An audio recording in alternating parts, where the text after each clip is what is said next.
Hello, everybody.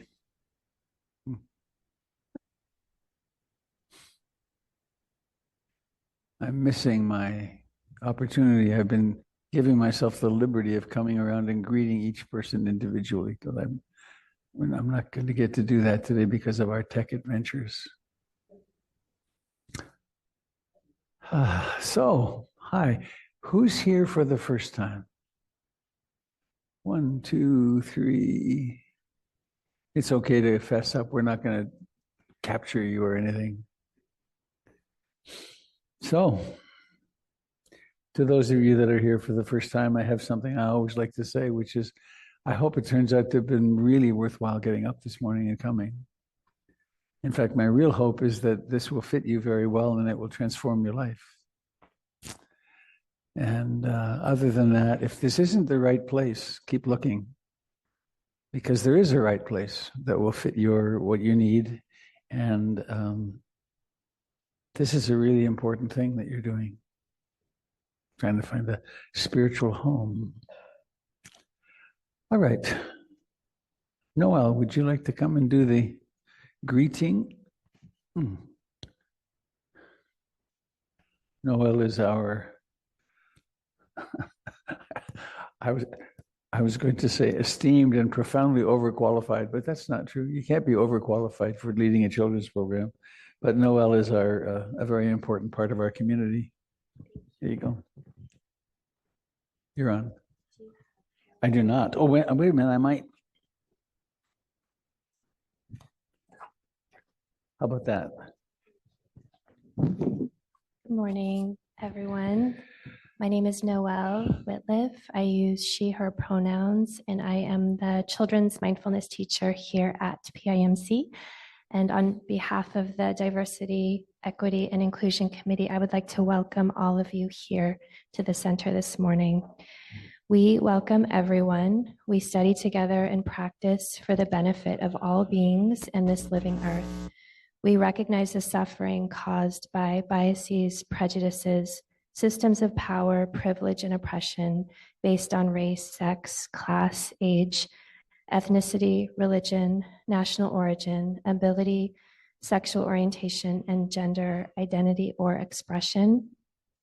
We aspire to do no harm and to dismantle barriers that cause separation and suffering, recognizing that our liberation is interconnected with the liberation of all.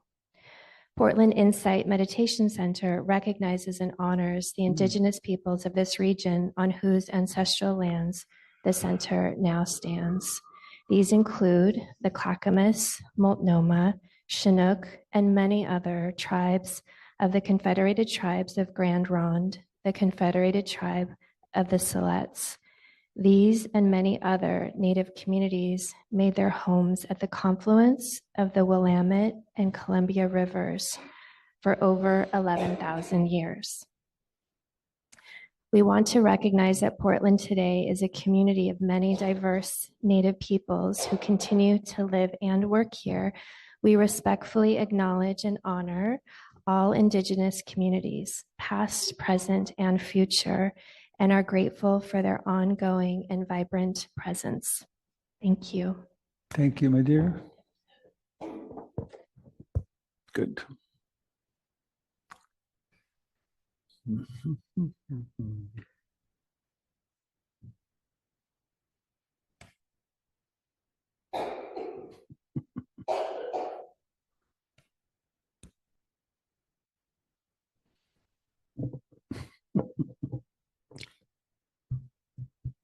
Yes.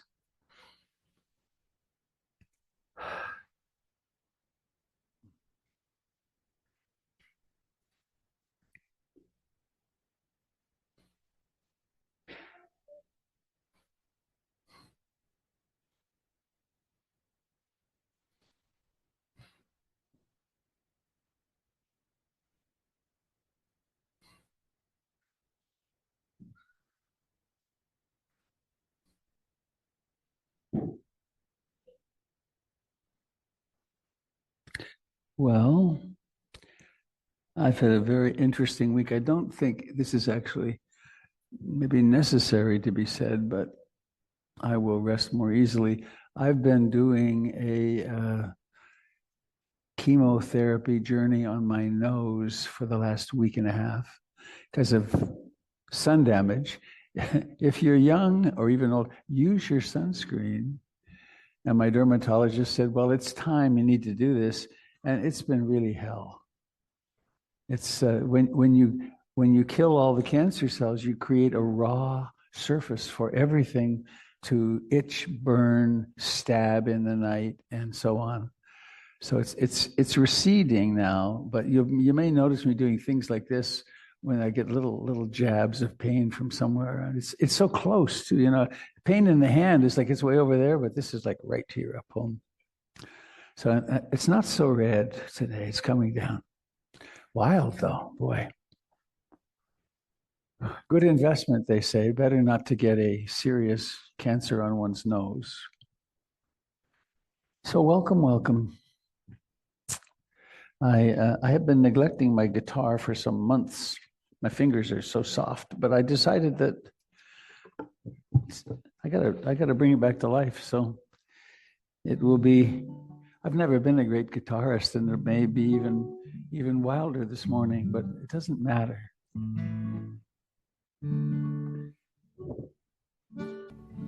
Please raise your hand if you've never heard anyone talk about the three refuges. One person, two, okay. So the newcomers are not so new. The Buddha, I take refuge in the Buddha. Have you noticed how utterly out of control the world is? How about your own life? No, I bet you've got it together and you're controlling everybody, even your parents and your children and your health. So way back 2,600 years ago, the Buddha suggested not that we take refuge in him, but take refuge in being awake, in what he discovered. And then the Dharma is what he discovered. It's the nature of reality. And then the Sangha is the community of practice. And also the lineage. I'm about the 130th or 140th generation in the lineage of the Buddha. So this is a living transmission from a long time ago. Certainly as human beings measure time. So join in as you wish. I take refuge in the Buddha, the one who shows me the way in this life. Namo Buddhaya, Namo Buddhaya, Namo Buddhaya.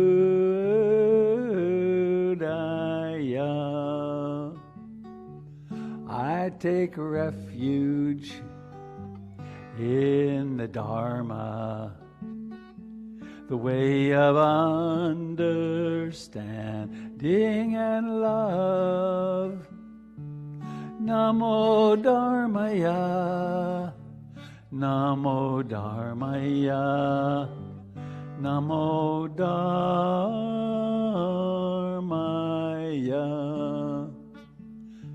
I take refuge in the Sangha, the community of mindful harmony.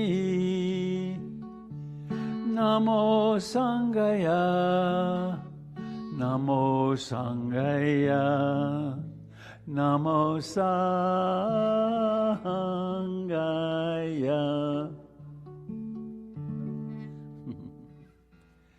Well, hi. So, would you like to be the Pied Piper and pipe your way out with all the kids? Kids and parents that want to go or need to go?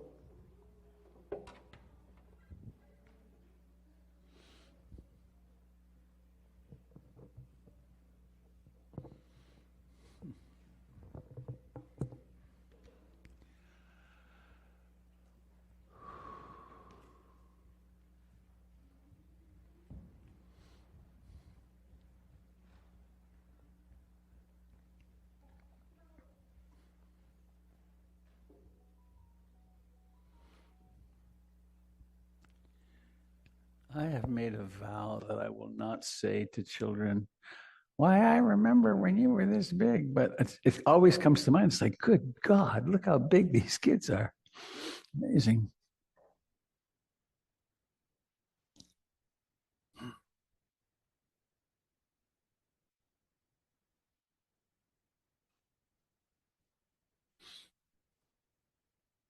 Well,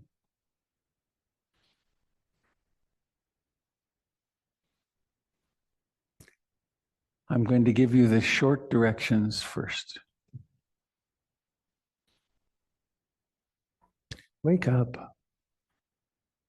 Remember that you're everything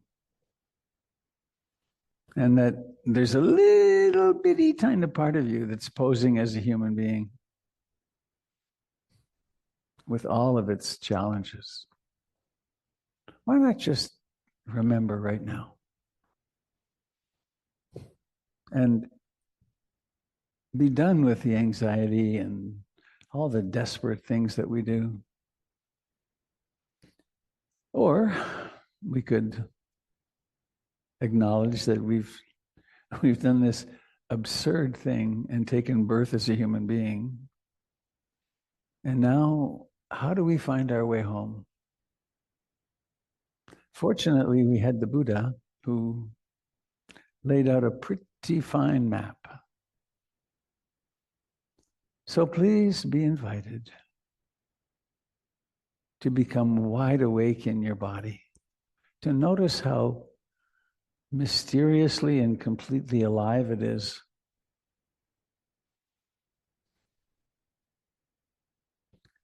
Notice the contact of the body with the chair or the floor.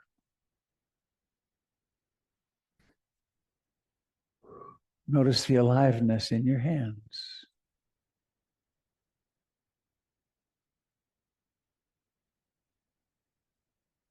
Notice your face.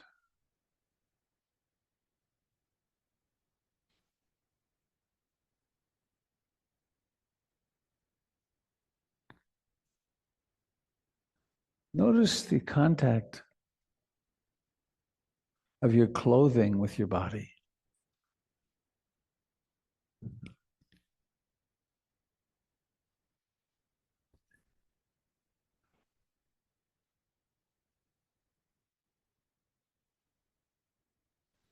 And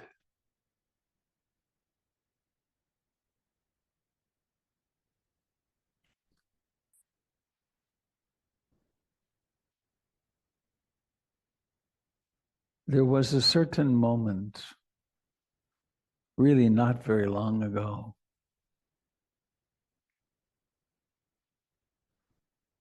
when you were born.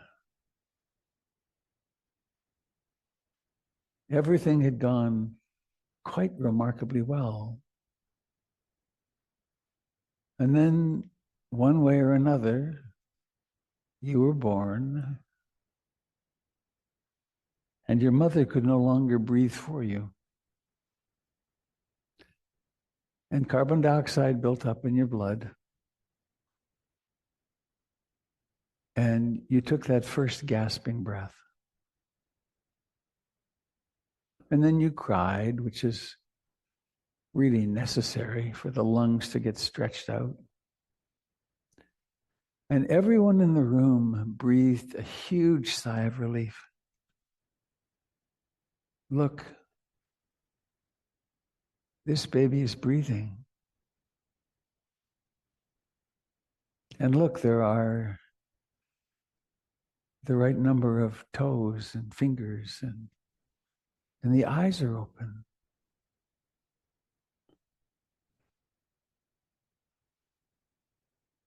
In modernity, someone pronounced an APGAR score for your how fully you came in. And ever since then, day and night, no matter what you've been doing, this breathing has been happening.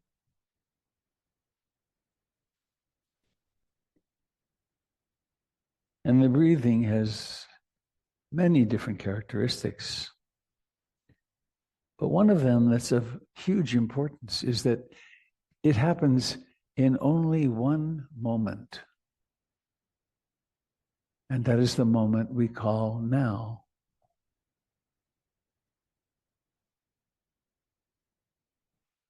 And so anytime awareness is with the breath, you are, in fact, living in the present moment.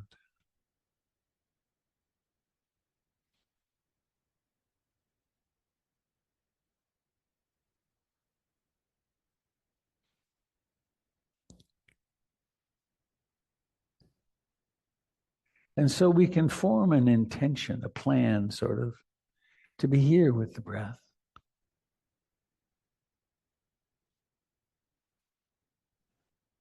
To notice its details, long, short, smooth, jerky, shallow, deep.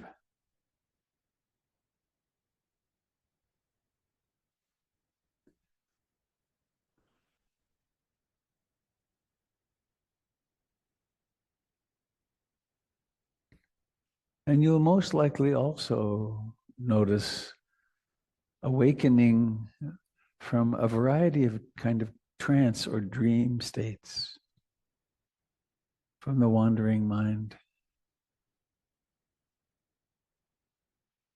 When that happens, you can once again target the breath. The Buddhist psychology calls it initial application. And then gently, ever so gently, make the effort to stay here with the breath.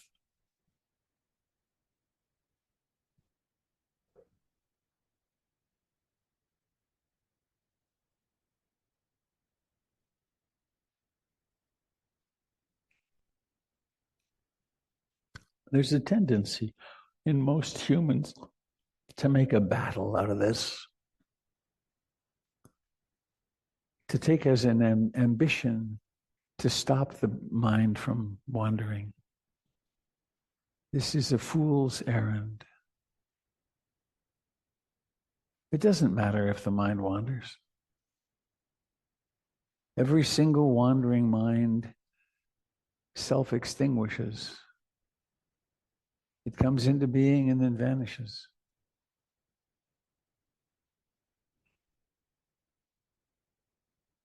And so waking up happens. And you can come home to now, to the breathing in and breathing out. No battle, no violence.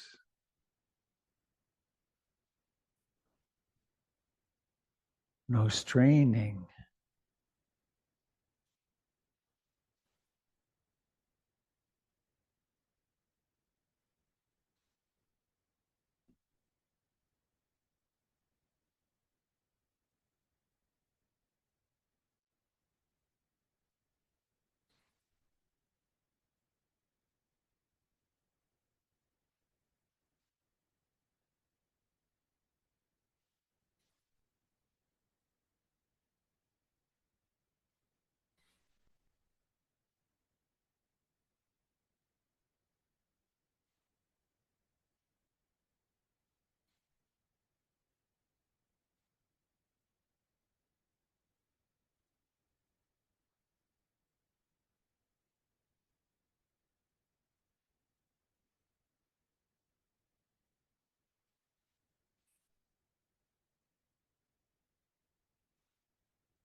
What is your experience of this moment?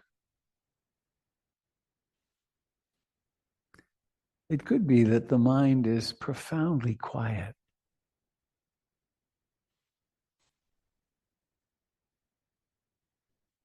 Or the mind could be profoundly not quiet. It could be worrying, planning,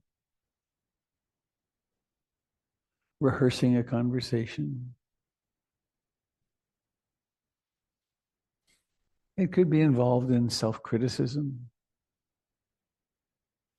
or criticism of the outer world, what's happening here. There could be fear. There could be regret.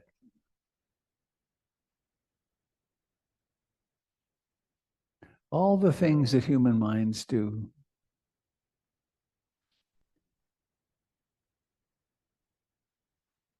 There could be wanting, craving, desiring, lusting after something. It's built deeply into us that if I just want something enough, and if I just get it, then I'll be satisfied. Or there could be discomfort or disliking, hatred even. Also built in, standard issue.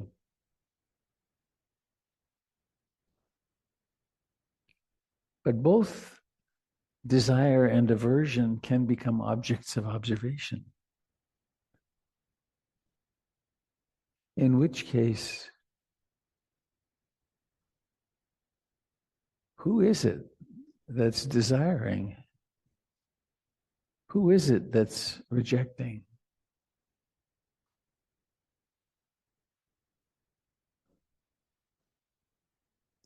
The mind could be very restless and agitated, worried.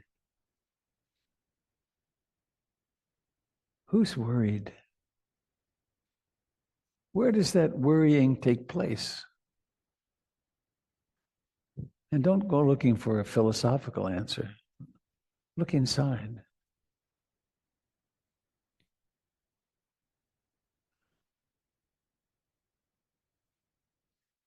The mind could be sleepy and dull.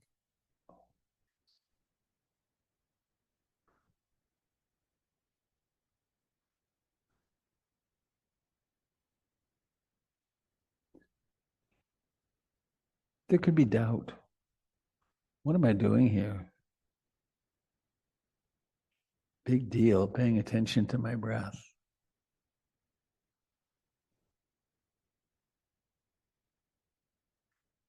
None of these are really a problem. They're just what exists in this moment.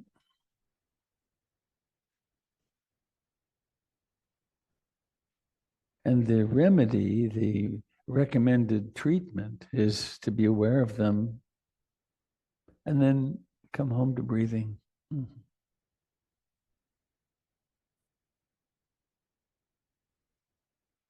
Come home to this breath right now.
in closely attending to breathing,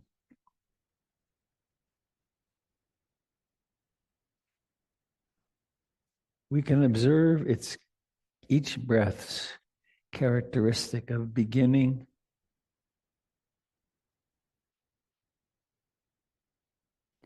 rising to fullness,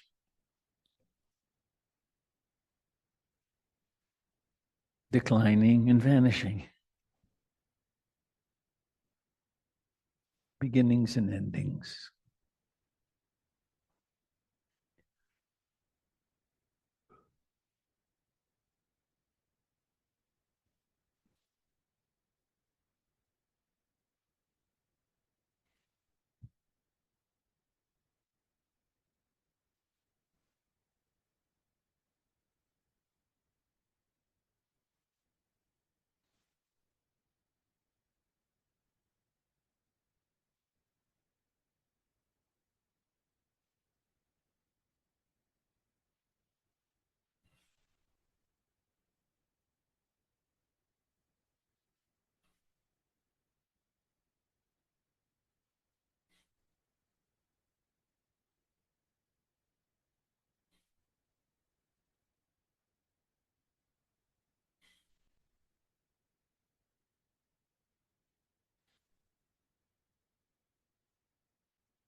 This instruction also comes from the Buddha.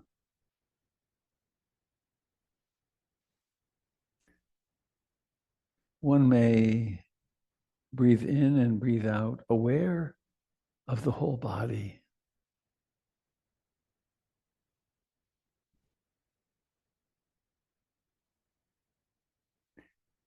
It's not so helpful when there's a lot of restlessness, but when the mind is a bit calmer, you could be aware of your hands and arms, face, neck. And in the midst of that, there's this ballooning and contracting of in-breathing and out-breathing.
Something we do in sitting meditation is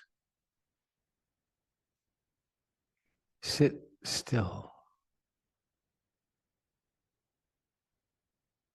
When an itch comes, to let it itch. When the impulse to move, to do anything comes, to let it be. And this is counterintuitive. It's not what the mammal in us would do.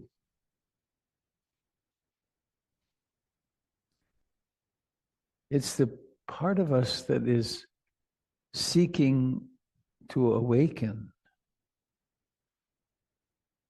to recognize mysteriously that the body is something that can be observed, but in a strange way, it's not personal. It's not mine. For most people, that's a very strange way of speaking. Of course, this body's mine. It is something for which we are deeply responsible.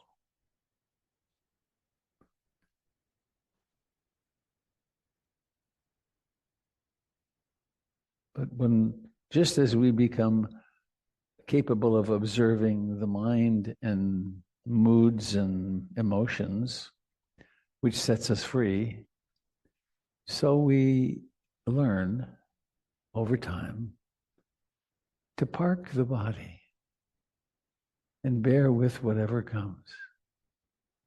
It's not easy, but then life isn't very easy either.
Notice the contact the body makes with the floor.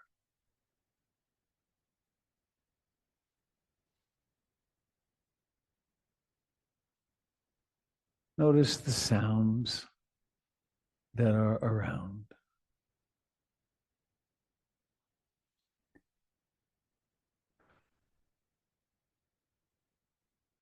Notice the places that your body is in contact with clothing.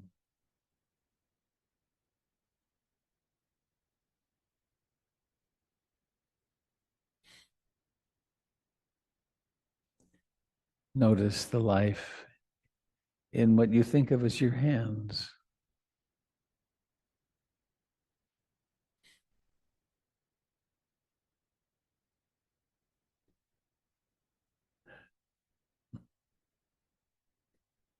Notice your throat and neck, your jaw, your lips, tongue. The tongue, move the tongue around a little bit in your mouth. It's a remarkable thing.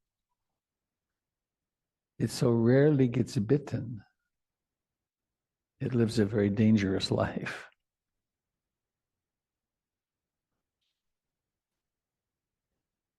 Allow awareness to open in your cheeks.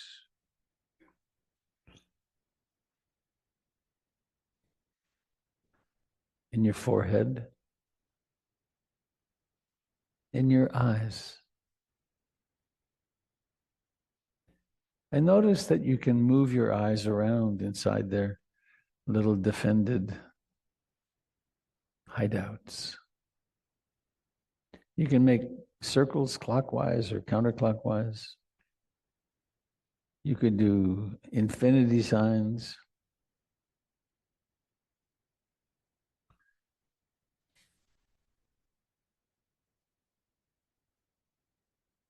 You can make them look, so to speak, all the way up and all the way down. No one outside you could tell what's happening, but all the way to the left, all the way to the right. And now,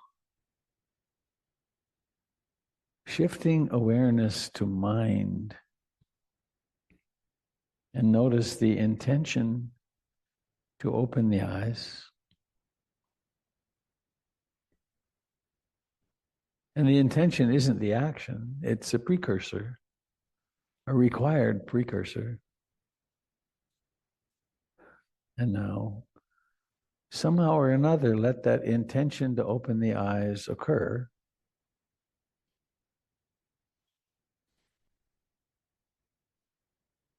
And be attentive for what happens. Because when there's light, an intact eye and brain, and visual objects, seeing consciousness emerges. Notice how it appears out of nowhere. It doesn't exist, and then it does. Seeing.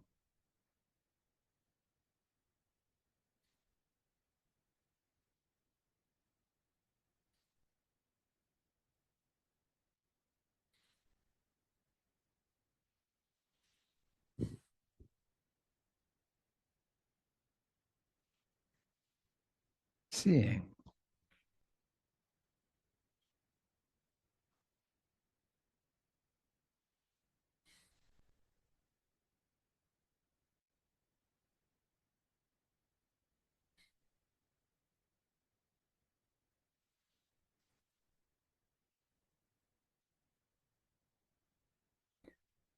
And now I always like to invite you to share in the experience that I have.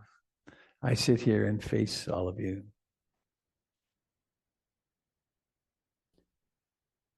To the degree that it's comfortable for you, I invite you to become owls or turn your body a little bit and look around this community here.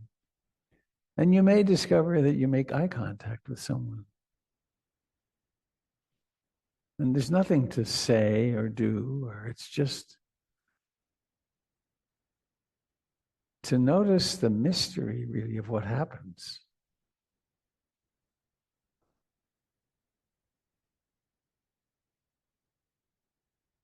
Eye contact. Oh, I need my glasses.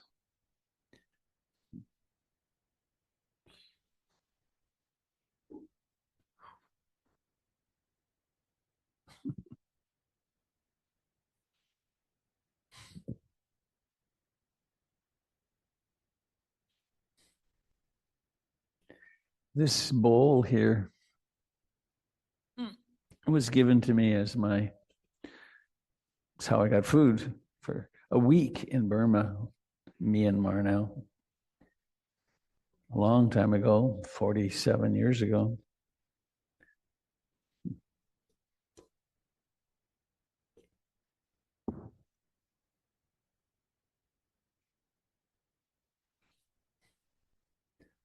I wanted to say something about it and it completely vanished. Oh yeah, I remember. It was given to me by a very old monk. Well, first time I've caught that one. He was really old. He was 6 years older than I am right now. That's quite funny. His name was Tangpulu Sayadaw.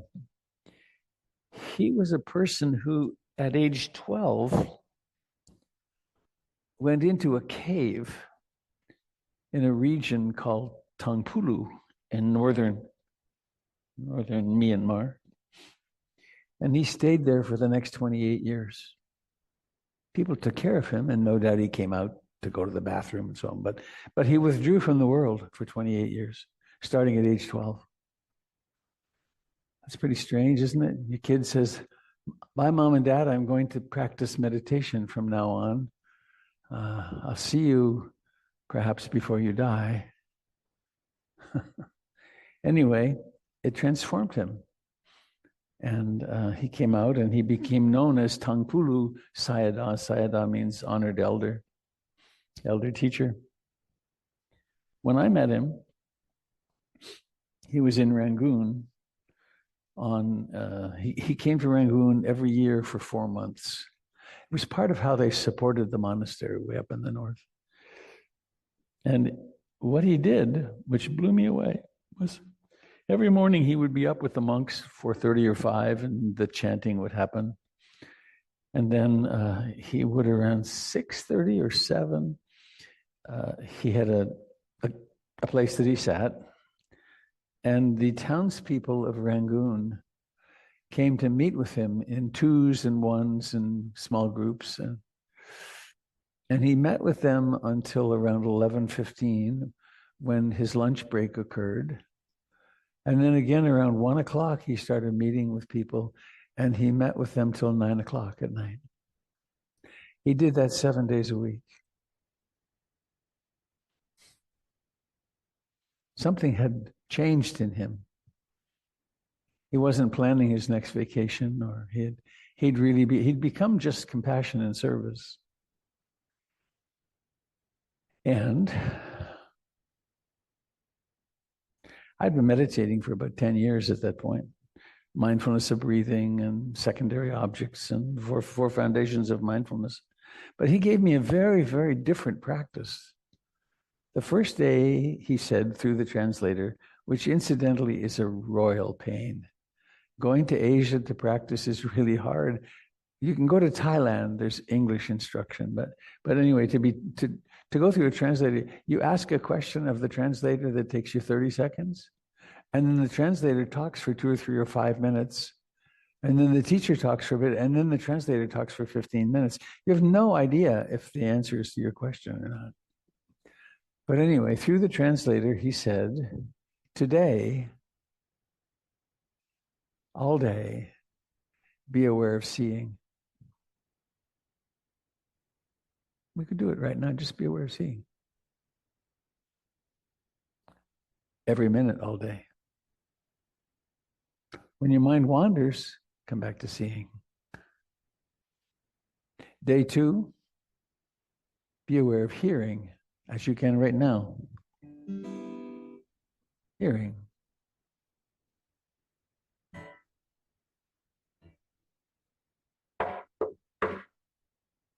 Hearing. Hearing. Day 3, be aware of posture, in this case, sitting, or standing, or walking, or everything in between, seeing, hearing, sitting. Day 4, be aware of touching. Do you notice when I say that, all of a sudden you might become aware of your hands touching your body, or you might become aware of your clothing touching, or if your nose happens to be rather raw, you might become aware of your glasses touching.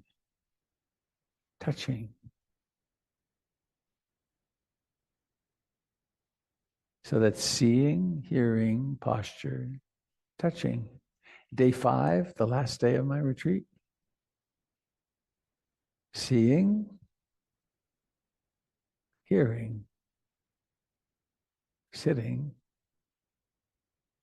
touching, touch. Seeing, hearing, sitting, touching, which incidentally is a marvelous way to drive. Seeing, and you don't abandon seeing completely, but seeing, mirror, seeing, hearing, sitting, touching. Left foot, right foot, buttocks, left hand, right hand, tongue in the mouth. Touch, touch, touch, touch, touch, touch, touch, touch. Seeing. And then, of course, what happens is you find yourself 5 miles down the freeway and you haven't been present at all. It sometimes amazes me. I look out at the freeway and I realize no one's here. The robots are driving and they're doing a damn good job. And brake lights are really essential. Right? Seeing, hearing, sitting, touching.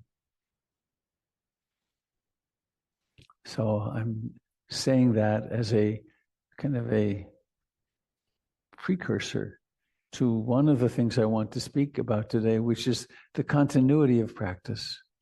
How mindfulness lends itself to being, you do it when you're changing the baby's diaper. You do it when you're shopping.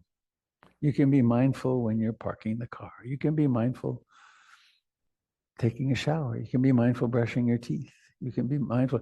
And something that I haven't done it in a long time, but it's really quite fun, is to go to a store and get those little gold stars and place them all over your house. One on the mirror where you brush your teeth. One on the underside of the toilet seat for the guys. I did this one time. I put 50 of them out. There's one on the crash. There used to be one on the crash bar. So many times you get reminded, many times in every day you get reminded, oh yeah, my intention was to be awake. Because normally what we're doing is we're rushing off to get this project completed. We're always rushing. So that's the coming attractions. I have a couple of announcements. One is here. I get the pull it up on this.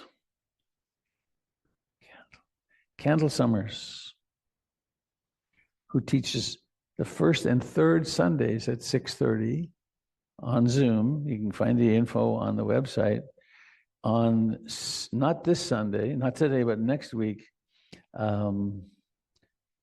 Venerable Aya Viranyani, who Candle knows quite well, and whose specialization for many years has been loving kindness meditation.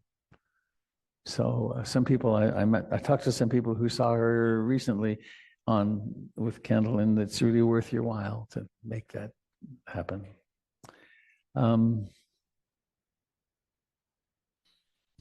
This is the first of many repetitions of this, starting the first Sunday of September.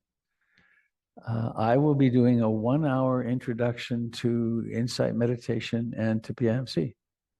9 o'clock in the living room.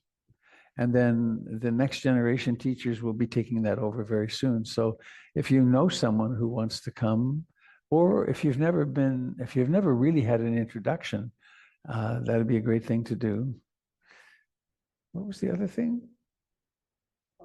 We have a one-day retreat. Oh, yeah. In the fall, there will be 2 one-day retreats led by the next generation teachers. The dates of that will be on the calendar soon.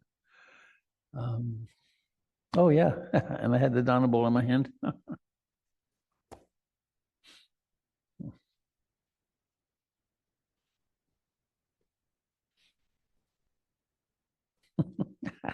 I just had a funny thought. If I could produce it right now, I would produce a very obnoxious tone that would be something like, nah. This is an announcement from the National Emergency Update System, because what I'm about to say is really important.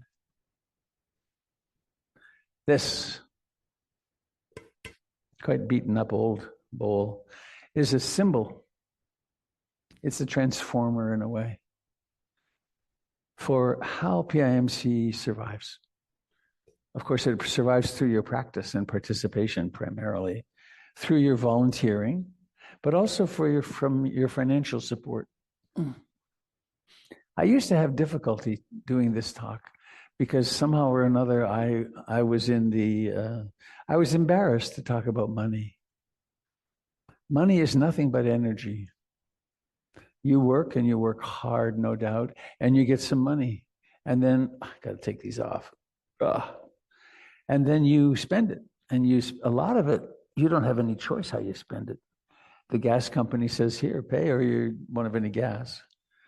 You know, or you get a sudden pain in one of your top molars, and you go to the dentist, and after the insurance, they say, oh, it'll only be $1,900 for that tooth. And they don't say you can make an offering. They say, here it is. So the practice of dana, the practice of generosity, is one of the 3 legs of a spiritual life. The first leg is training the mind, waking up. The second leg is moral and ethical behavior. Without training the mind, we're lost, right? Training the mind is what sets us free, the mind and heart. Without moral and ethical behavior, we go around hurting ourselves and people and intoxicating ourselves in a variety of different ways. And then we're lost again. We're still lost. The third leg is generosity, in which we do this. Ooh. We're frightened. I'll get off my soapbox here in a minute, but I'm going to say it. I come from Canada. Canadians aren't worried about what's going to happen to them in old age as we are. Because they may not live well, but they know they will be taken care of. That's true in all of Europe as well. We have a particular thing that we do, which is be responsible for yourself. And so you better make your $1.5 million so that you can retire and feel safe, sort of safe. We don't have that. So we have an extra layer of anxiety, which is part of our culture. And we have that even if we're super rich, we still have anxiety because we're alive and there's lots of things that can go wrong. But here's the example. Notice what happens when I do this. You ready? Feel inside? This is mine. Mine. I have it here, and it's in my gated community in a vault. As opposed to, well, this is very handy. If you need it or want it, it can be yours. All of a sudden, we're connected. Such is the practice of generosity. The Buddha said that if you understood the value of generosity, you would never let a single meal pass unshared. I went out and spent a big bunch of money again yesterday. Food for my crows. I have 3 crows that come, and they're fed very royally. And the little birds get food too. But it feels so good, right? To go out there with my handful of nuts and give them to the crows, and they come zooming in. So one of the ways you can practice generosity is to support PIMC. You can put money in here. You can put money in back there. You can offer service as well. You no doubt have skills that PIMC could use. And we don't have our volunteer coordinator here today, but he'll be here next week. Doug. And how shall I end this?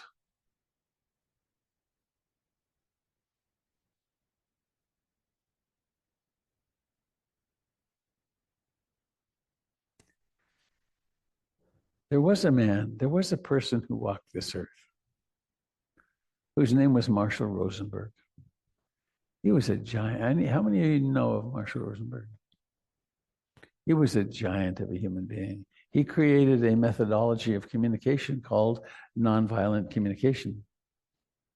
And if you haven't run into that, at least read his book. You can watch him online. It's a way to transform your relationships. When you start, when you're in your couple and everything goes down the toilet like it does sometimes, and you can then back up and say, whoa, wait a minute, let's speak consciously. I attended a few conferences with him, and on one of them, they handed out a little card, which I don't have the wherewithal to pull it up, but the first part of it was some very good, if I make a request of you, then please don't do it if you feel bad about it or if you feel guilty or whatever, or if you're afraid of what I will say in response or do in response. But there's a little summary at the end. Please fulfill my request only if you can do it with the delight of a small child feeding a hungry duck. So that's the way I bring you this request for supporting PIMC. Monthly donations are by far the best because the computer or the bank remembers when you forget. And that's very helpful in stabilizing our income. Okay, that's plenty for me. Jim Dalton will do some Qigong, mindful Qigong. And the Dharma talk today will almost for sure guarantee your complete enlightenment in the next month or so. So I recommend that you stay, even if your plan is to leave. How was that? That was pretty good, huh?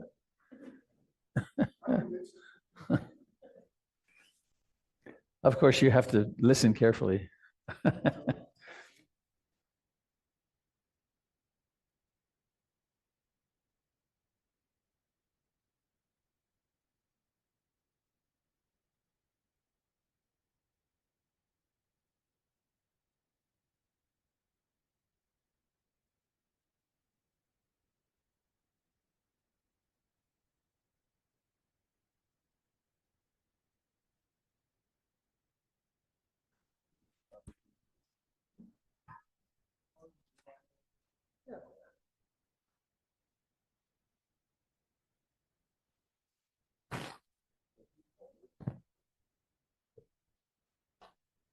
Thank you. I just want to be nice to your beautiful guitar.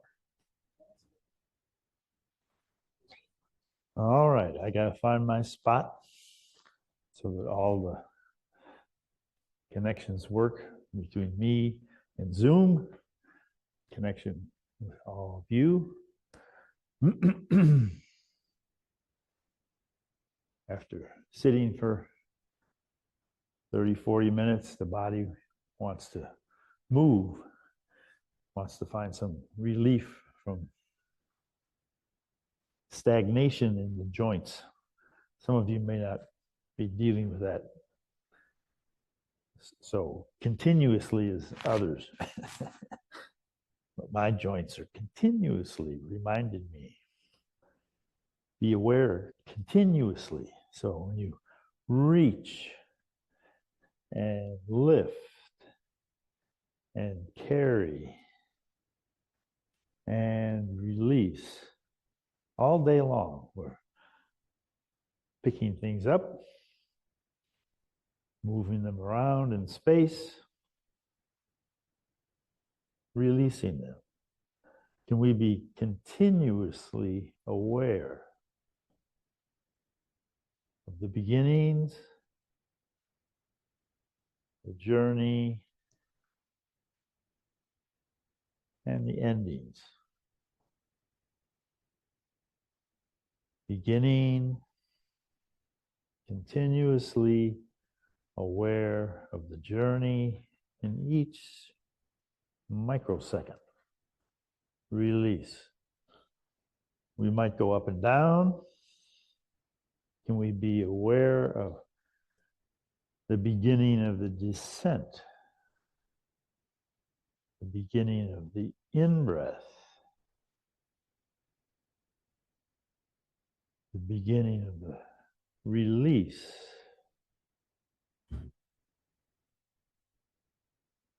Beginning again, continuously aware of opening.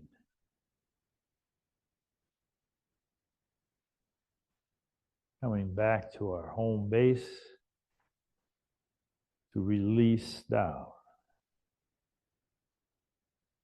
Aware of beginning, the journey,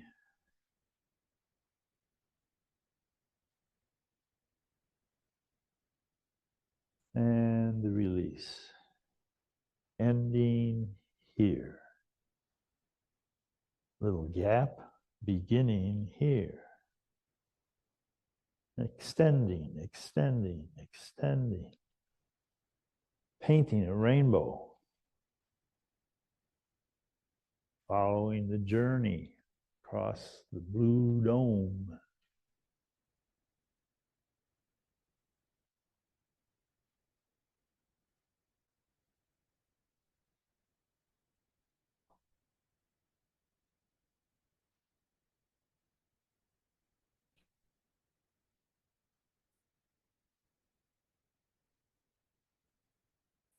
Releasing.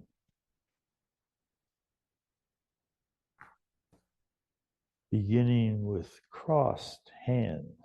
How does that feel? Lifting. Sensations. Opening. Separating clouds.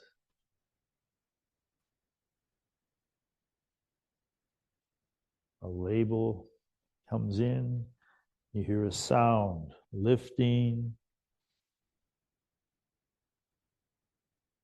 Journey to the clouds and separate. But the gesture must stop. There must be stillness in order to begin. Continue. And come to a close. Pause. See if you can stand still. It's very difficult to stand still. There's a beginning of an impulse to find a better spot, better balance, better relief of this arthritic joint, that arthritic joint. So we twist and turn, lubricating the joints through this gesture to the end, and this gesture to the end.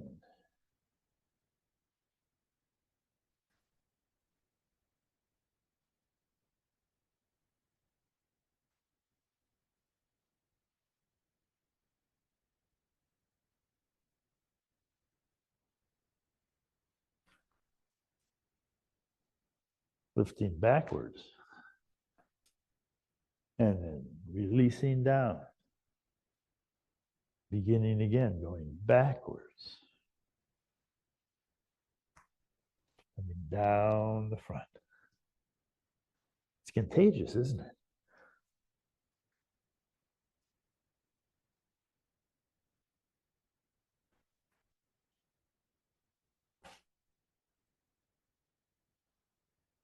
Continuous awareness. Who is aware?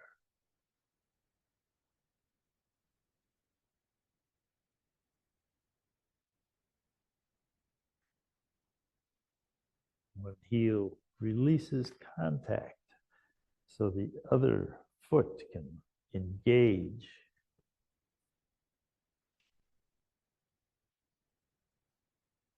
Beginning a journey, releasing. Beginning a journey, releasing.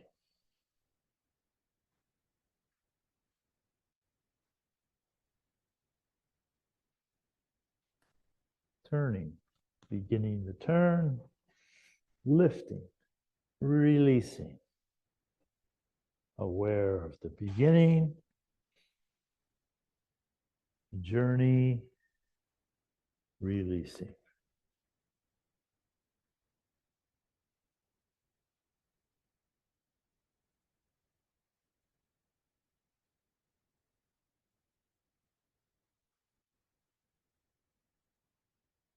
Now, press across.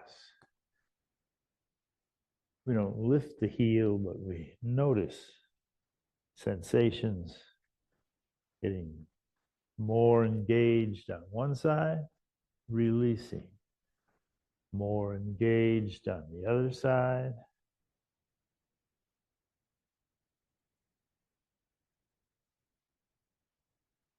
all the transitions between.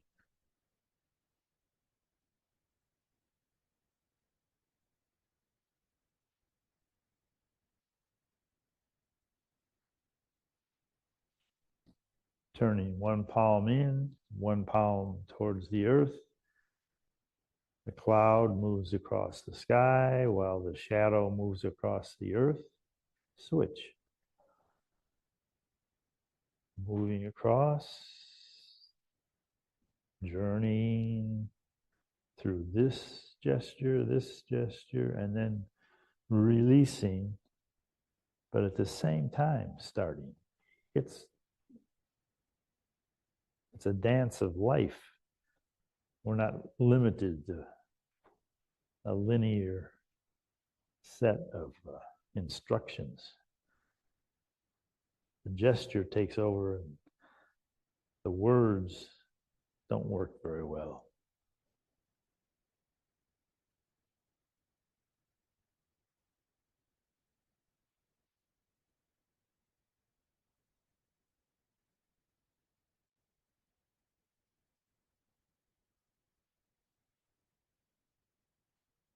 And then once the joints are more relaxed and lubricated,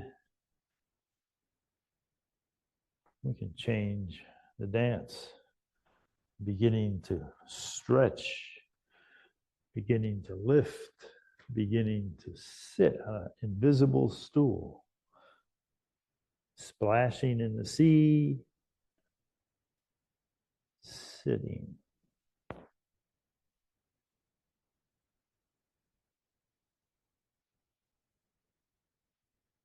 Riding the waves, engaging the back foot, engaging the front foot, beginning, releasing to the other side, releasing to the other side.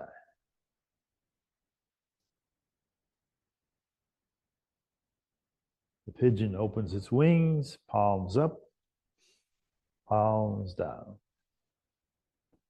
palms up, palms down. Now, transitioning to the center, we start on the other side, lifting, releasing.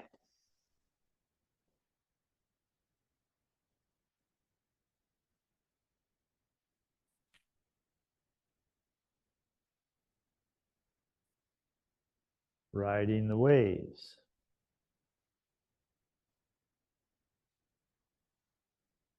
Each transition, a moment of awareness.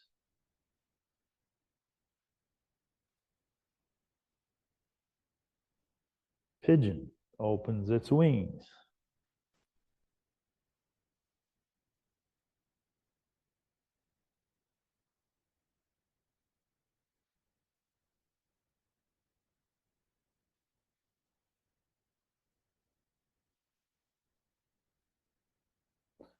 And returning to the center, embracing the lifting and releasing of this gesture, beginning, continuing, releasing.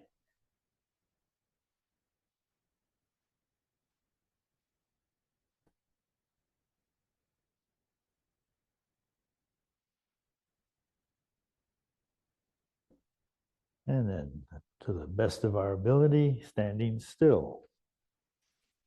Noticing how there's still little gestures, little adjustments, but feeling grateful for everyone joining in a group healing and deepening of awareness. Thank you very much. Now, be doing this in another workshop in October. Watch for the announcements on the web and in your mailbox.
Oh, I see, you got some bones there, right?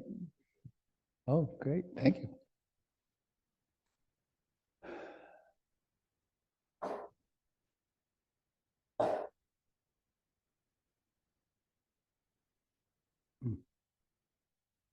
It's,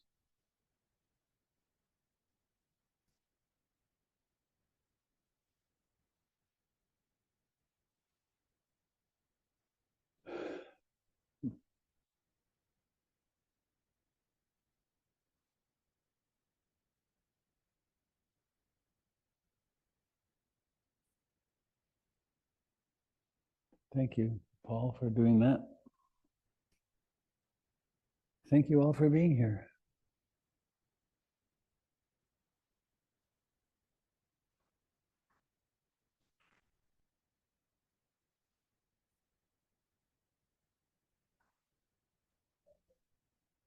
I'm struggling. Oh, I got an idea. Could you go get my purse from my office, please? Thank you.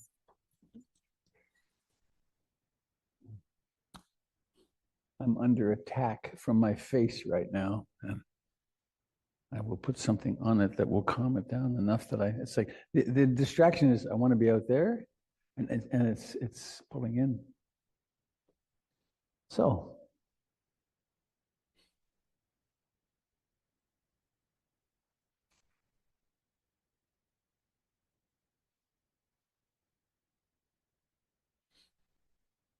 I always wonder what to talk about on Sundays. And sometimes it's really clear, other times it's not. It does seem important to me, though, that I have your attention more or less for 45 minutes. And the teachings of the Buddha are vast.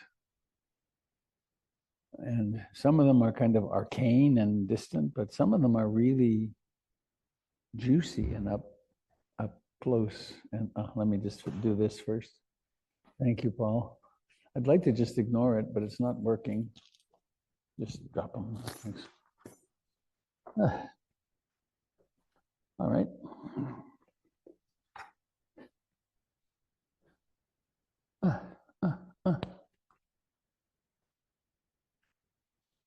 This would be ugly, but really relieving.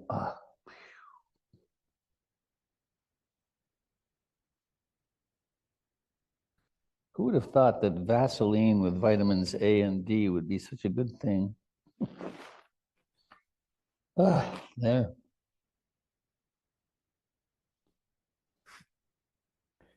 Certainly unprofessional, my God. They may withdraw my contract. Whew, that's better.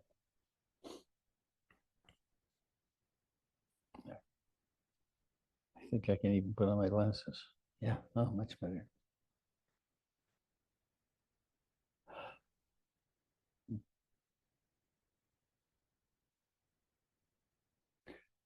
I indulged myself a little bit yesterday with some news. And I listened to a little piece, 5 minutes, which had a Christian minister talking. He's one of those ministers who is supporting the presentation of one of our presidential candidates as the Messiah. And there are millions of people in the United States who believe that.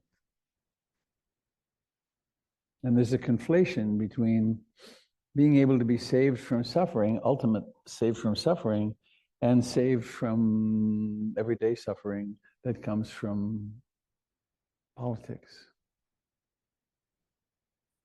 And as is the case, sometimes I listen to such things just to confront my denial. It's like, good God, There's a funny term, but this is really true. And it reminds me actually just now of some years ago, I was just flipping the channel and I came upon three very well-dressed men, at that point older than me, very well-dressed, arguing with each other and really arguing with each other in the way they do on TV sometimes about what heaven was going to be like after the rapture. And they had very strong opinions of what it was going to be like. They're insane.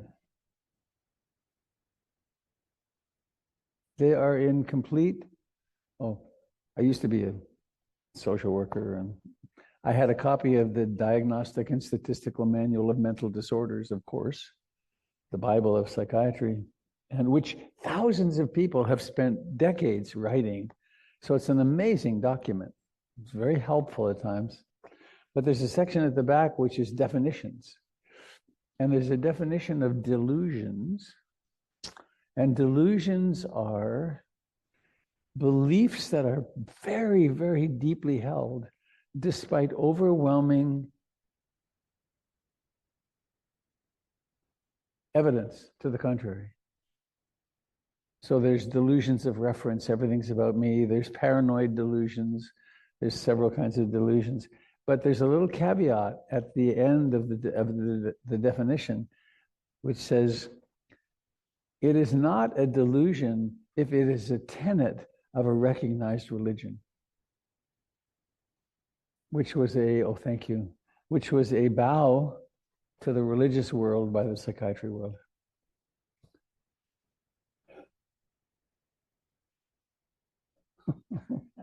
Thank you. Now, my purpose is not to put down religion, but to point out a difference. To the best of my ability and the best of my teacher's ability, what we are offering here has nothing to do with religion. It does address the questions of religion, like who am I? What am I supposed to be doing? What is, how can I live better with my fellow humans? Which are questions that religion asks. But quite differently from religion, the Buddha was really a scientist. He'd done religion. He had the religion of his childhood, Brahminical Hinduism. And it didn't answer the questions for him. He kept saying, he had this refrain, well, what about sickness, old age, decay, and death? And what he was told was, believe in this, do these sacrifices, do these mantras, and then when you die, you'll go to the good place. That just reminds me, there was a TV program called The Good Place, I think. It was quite cute and had a great ending. I thought the ending was really good. It was a series, but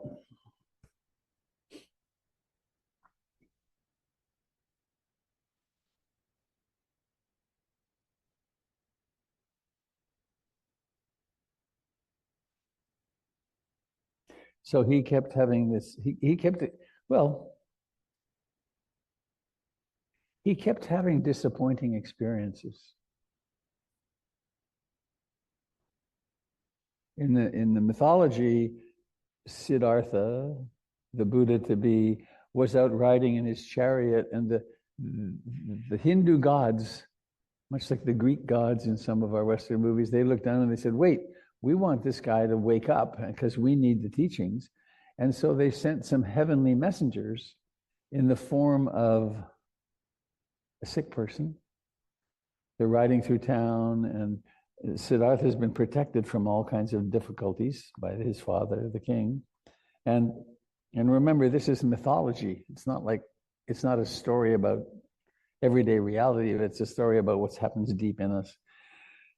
Anyway, not to belabor that too much, and asterisk, if you'd like to hear the life story of the Buddha, go to robertbeatty.com, go to podcasts, and there's an 1 and 10-minute rendition of it with me using my drum that I did quite recently, and it's really worth a listen. It's the archetypal story underlying the lives of 1 billion people on the earth. Buddhists. It's very engaging. But anyway, he encounters this sick person. He gets down off his chariot and he says to Chana, his charioteer, martial arts teacher, "What the hell is that?" A sick person. Really sick. I visited my mother in the nursing home in Canada for 6 years, 4 times a year, sometimes 5. And it was heavy. That nursing home was heavy. Sickness, but it was more on the second one. The second heavenly messenger was old age. Old age. I still think about old people being old. You know, I see Joe Biden struggling, and I think, well, he's old. He's tomorrow for me. In fact, I had a little aha moment about a year or so ago. On my 70th birthday, my wife and daughter created an amazing birthday party for her. There were 150 people. Some of them came in from around the country, and my sister came. And then just after my 75th birthday, I heard that someone had died and they were 82 years old. And I saw my mind do what it does. Well, they were old. But then I thought, good grief. My birthday party was yesterday. And here I am, 76. Wild. So anyway, Siddhartha had this encounter with old age. And there's a piece of that story that I will indulge, that one time at my mother's place, mostly I didn't stay for lunch because it was just too hard for me. And there was the woman who pushed herself backwards through the halls yelling, "Help! Help!"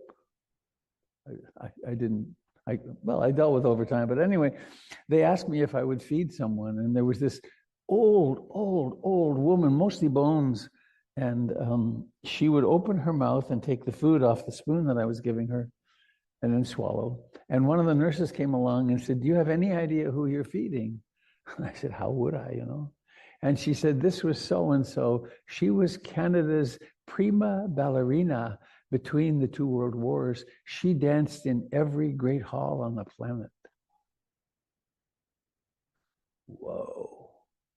Right?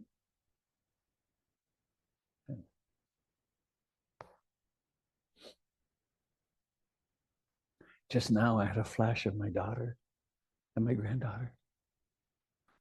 They're on the same track. We all are. And it's in seconds.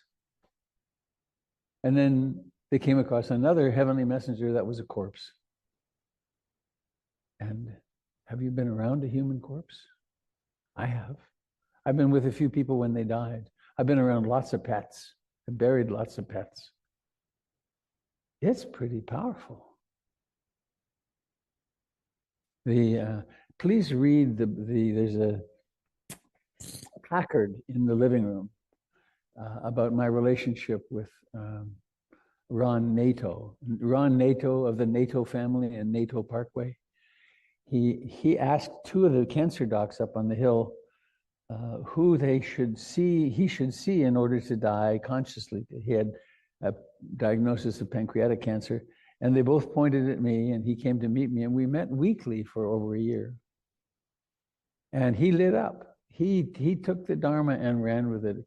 He talked in all the universities here in the Northwest about mindfulness and practice. And he endowed a chair up at OHSU, he gave them $1.5 million, I think. There's now a professor, a doctor, whose job it is to teach doctors to tell their patients when they're dying, because doctors have avoided that very badly. So, and it's bringing death into the curriculum. And then, so anyway, that was what set Siddhartha off to go on his quest, that he was encountering these difficult things.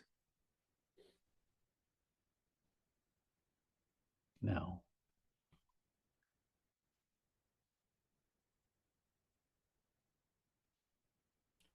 I don't have my watch. I should set this. Okay, I'm doing all right. Boom, boom.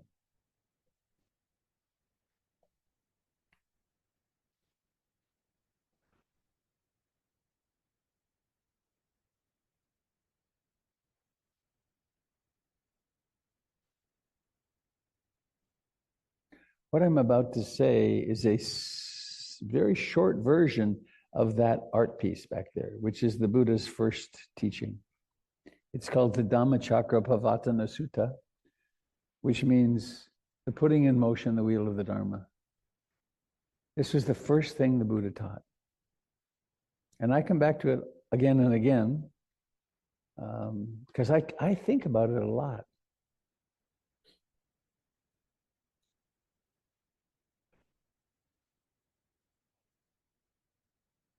Are you noticing how hard your life is?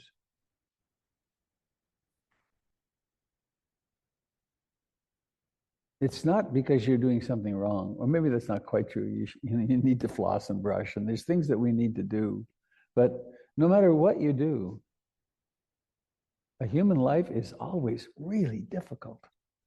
And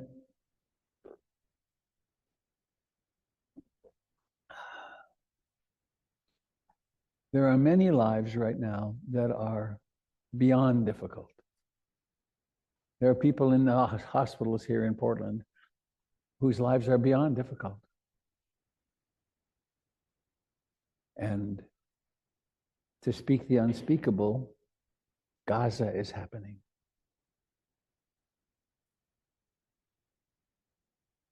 The Democratic Republic of the Congo is happening. There are more refugees displaced from their homes now on the earth than there have ever been.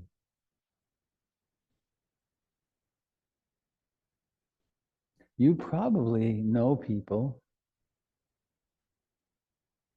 Oh, jeez. There's a hair. I know people who are dying and with difficulty, really great difficulty. And we tend to avoid such thoughts because, oh gosh, I don't want to have a downer. But the Buddhist teachings are very, very strong in saying, focus on it. Remember, every day there's the 5 daily recollections. I'm of the nature to age, to sicken, to die. All that is mine, beloved and pleasing, will become otherwise, will become separated from me. And I am the owner of my karma, heir of my karma, born of my karma. Pay attention to my actions because my actions condition tomorrow. The Buddha said, do that every day. Why? Why would we do that? Well, it sobers us up. Because we're masterful at staying one way or another intoxicated and not paying attention to what's happening. Of just how much disappointment there is. So, whatever shall we do? We could set off on another Don Quixote journey and maybe get another degree that can be useful sometimes. Or maybe we should find some new way to intoxicate ourselves. Maybe a new phone would do it, or a new iPad, or a new something, a new relationship, a new job. Not that I have anything against having babies. I had 2 of my own and have raised 5 stepkids. One of the craziest things in my humble IMHO, one of the craziest thing, we humans say, let's have a baby. Good God, who, what? And of course, I am a grandfather. I get every Wednesday from 7:15 till 3 o'clock in the afternoon to be with my 1-year-old granddaughter. And now that is a fine experience. That sort of makes life worth living, actually. When she looks at me, she has no wavering in her gaze. She just looks at me, and I can be off in the ozone somewhere in some inner something or other, or maybe I took time and wrote an email, and she looks at me and it's like, Grandpa, where the hell are you? Right? Be here. And it's challenging. This is another speaking the unspeakable.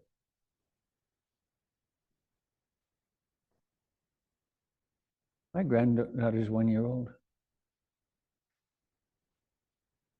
Her lifespan at this point would probably be predicted to be 75 or 80 years old. What do you think this city will look like in 10 years, in 20 years, in 50 years? Because the climate is out of control. Not a little, but a lot. What's going to happen? Profound dukkha, the Buddha called this the suffering. When we don't want things to turn out a certain way, and they keep doing that, what are we going to do?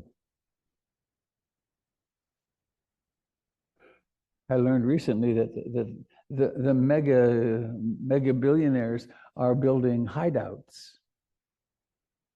Now that's craziness. So what are we going to do? And now there's these cataclysmic things, but there's other things which because they're not, in a certain way, they're not new.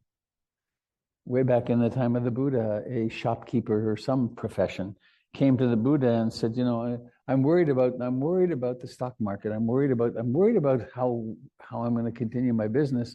And the Buddha said, "Oh, merchant, I hear you. What would you do if I told you that there was a giant coming from the north with feet that were 1 mile long and half a mile wide, and that everywhere he stepped, he killed everything?" And the merchant says, "Well, that'd be pretty upsetting." And he says, "What if I said there was another one of those coming from the south, and of course east and west?" And in both cases, the merchant says, "Well, that'd be very unsettling." And the Buddha said, "Oh, merchant, death is coming." So we don't talk about this much, and we like to make our plans and move toward positive things, and why not do that? I'm doing that in spades with my little juniper. And what if you were to hear that there's something you could do to transform your own consciousness such that your suffering would be way less? That's what the Buddha taught. And what he taught was that relief and elimination of suffering comes from one particular place: training your consciousness, supported by generosity, moral and ethical behavior, and being kind to each other. But that the way to suffer less is to wake up. To wake up and to challenge some of the completely delusional beliefs that we have. What are they? Well, one delusional belief is that there are some things that last. Something's going to last. And we have one that those of us that have Christian childhoods, and this one we got in pretty deep, which is that my soul is going to last. Is that true? Could be. But do I want to lay all my cards on that particular thing? Something I will believe in?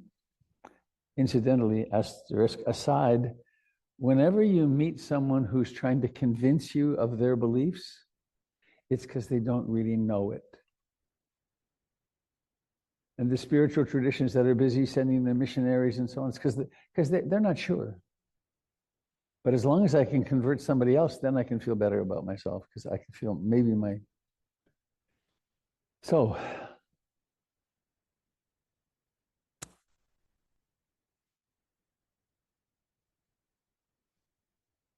delusions, impermanence. What if in this moment we could all totally realize everything's impermanent? We would love each other so much. Right? There's a practice that I do sitting here and also elsewhere. It's very sobering, it's very grounding. And that is that I look out upon you and you on Zoom a little bit, and I remember everyone here is going to die. It's not a morbid thought at all. It opens my heart. It's like, oh, wow, I really want to teach this incredible teaching as well as I can, because this is the life raft. This is the way that we will, as our lives get really difficult, and they will, that we'll thrash around less and less, and we'll be able to be loving of the people around us. It feels like 100 years ago. I was invited to the first West Coast Dharma teacher meeting with Ruth Dennison, Jack Kornfield, and James Barres, and Sylvia Borstein. And we each had as long as we wanted to talk about how we came to the Dharma. And one of the things I remember Jack Kornfield saying was, the purpose of the Dharma is to live well and die well. Now, delusions, permanence. The second one, satisfaction. Being in a human body is not prone to satisfaction. It's prone to pleasure and pain. But you know that thing that I know, when I get that, when we finally get the baby, or when I finally get this, when I finally get rid of this pain, then I'll be happy. It lasts a little while, but it always then is subject to anicca, goes away. But we have a delusion of that we keep thinking this vacation will do it, this new relationship, this is the one that's going to do it. And then the third one, which is the hardest, in a way, the hardest to understand, the delusion is that I have a self, I'm here. And if you look around, it's pretty obvious. There's the room is full of selves, and the Zoom is full of selves. But is it true? Is your self stable? You watch how your self-esteem is high one day and low the next, and it's so unstable. So the Buddha went off and did his incredible practice, and then he came back and said, hey folks, there's a way to realize that everything's impermanent. And there's a way to realize that it's not worth trying to find the satisfaction in human life, because it doesn't stick. And look as deeply as you can and as clearly as you can with a highly developed consciousness, you will not find yourself. And you could, there's the statement as well, that's a bummer. I've worked so long to finally get a somewhat stable self, and it is not. What if what we found instead of a self is profound ease? And when we encounter our crazinesses, we can love ourselves. And when we encounter the crazinesses of our spouses and children and the world, for that matter, that we can somehow or another realize, oh, right, there's nothing wrong here. There's nothing wrong. Doesn't mean we don't work to reduce suffering, and we don't work to help the planet stay cooler. That doesn't mean any of that. We can do all that, but we can do it with so much more love.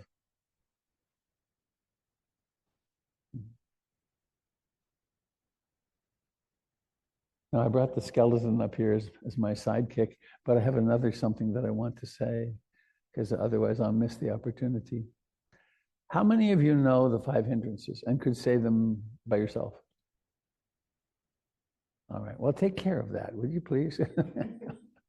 The 5 hindrances are crucial understanding, because when you're sitting in meditation and you can't find your breath, don't struggle to find your breath. Ask yourself, which of the 5 hindrances are here? And one of them is wanting. I want it. We mammals, we want things bad. I want it. I want it. And you can be sitting in meditation and all that's happening is wanting, wanting, wanting. You can up-level the game and realize, oh, this is lust, this is wanting. The second one is, I don't want it, I don't want it. And these are suffering, right? When you really don't like what's happening, it's suffering. But when you can move into noticing, oh, this is disliking and aversion, and look at how much I'm suffering. I'm suffering because I have an unenforceable rule that this shouldn't be happening.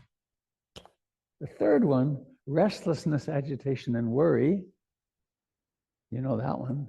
But you don't have to fight with restlessness, agitation, and worry. Just go bigger. And you notice, wow, this is restlessness, agitation, or worry, and this is the human condition. It's not because you're a bad person, which doesn't mean you might not do some therapy or take a medication, because sometimes we can get help that way.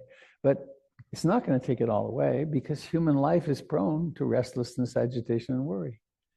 And then the point I've been coming to, sloth and torpor. Sloth and torpor is when the mind is like this. Falling asleep. You can't stay awake, no matter how hard you try. Like, here I am, advanced meditator, I'm going to stay awake. And well, sloth and torpor are also natural. Partially, we have sloth and torpor because the average American is 2 to 3 hours a day sleep deprived. Before electricity, we slept another 2 or 3 hours. So that's interesting. We have a whole world full of tired people. But I have props. All right. Hello. I'm a sloth. Actually, mostly you'd meet me like this.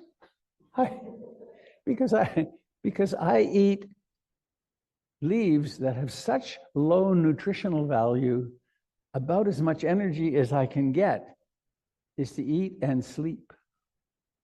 And they do. They hook their feet over branches and they just sleep. And if I could be sloth again for a moment, I go down to the ground once a week to poop. And it's the most dangerous moment for me, so I don't stay on the ground long. And then there is in eastern Costa Rica on the coast, a sloth rescue place. And there are baby sloths there, and you will never find anything more cute than the baby sloth. And then in the same area, you can find a tapir, which are quite big. They're as big as a pig, and their nose is funny. Hi, I'm a tapir. And so we have these devices to remind you about sloth and tapir. These are representatives of your emotional states.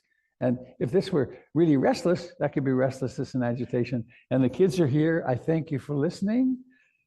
And I hope this sinks in. And thank you for listening.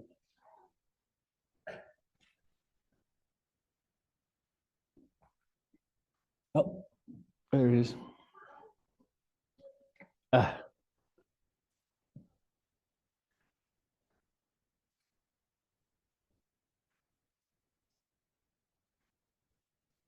All right.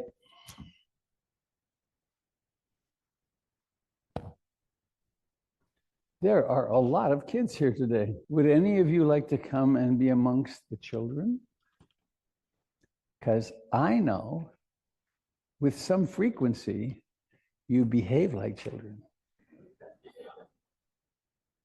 And you may not behave externally like children, but inside there's tantrums, there's all kinds of stuff that goes down. So you're welcome to come join us if you want. All right.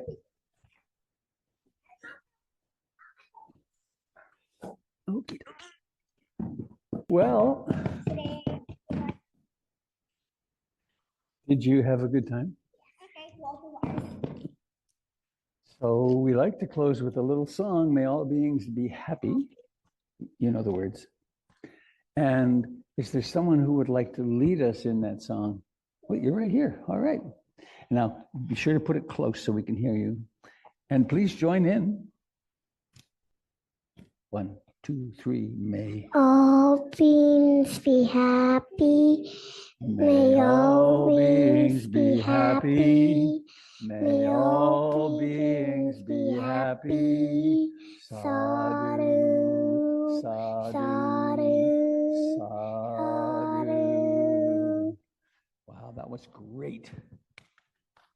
Yay. And now I'm going to count to 3 and then make a wish first. Wait till I count. You got your wish? Everyone in the room got a wish?